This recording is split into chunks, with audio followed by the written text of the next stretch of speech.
C'est l'histoire d'une ville dont personne ne connaissait le nom. Mais cette ville était différente des autres, parce qu'elle avait une règle. La règle du couvre-feu. À partir d'une certaine heure, tous les habitants ne devaient plus être à l'extérieur. Un jour, un groupe d'enfants qui s'amusaient dehors à se faire des passes avec une balle jouait dans le calme.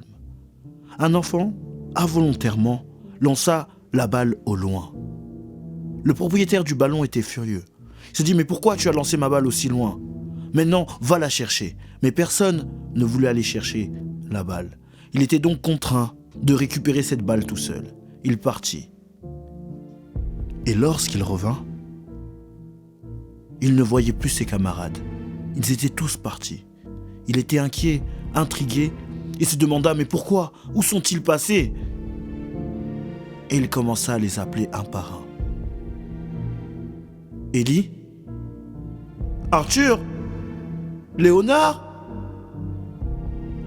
Imran. Personne ne répondait.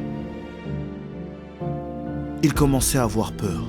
Il regarda sa montre et il vit qu'il lui restait plus que 3 minutes. 3 minutes pour ne plus être à l'extérieur. 3 minutes pour respecter cette règle du couvre-feu.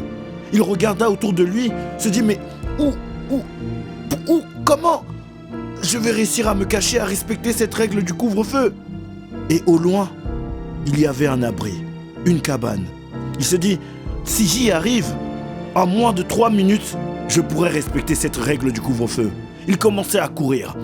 Il accélérait, courait de toutes ses forces pour essayer d'avoir cette cabane. Mais lorsqu'il courait, il ne regardait pas par terre. Il y avait une pierre. Il tomba, se releva. Il essaya d'accéder au plus vite à cette cabane.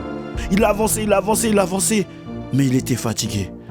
Et il voyait la cabane qui s'éloignait petit à petit. Et là, il regarda sa montre et se dit « Non, je peux le faire ». Et il commença à accélérer, prit son courage et se dit « Je vais y arriver, je vais respecter cette règle du couvre-feu ». Il laissa son ballon par terre et accéléra encore de plus en plus vite pour arriver à cette cabane. Essoufflé, mais toujours déterminé. Tout à coup, le signal retentit. Il s'arrêta net, regarda sa montre et eut le visage affligé. Il n'avait pas respecté la règle du couvre-feu. Il l'avait dépassée de quelques secondes. Et il se posa de nombreuses questions. Mais pourquoi cette règle ? Quel est le but de cette règle ?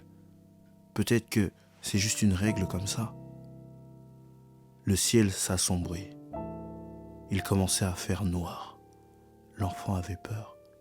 Il regarda au loin. Et là,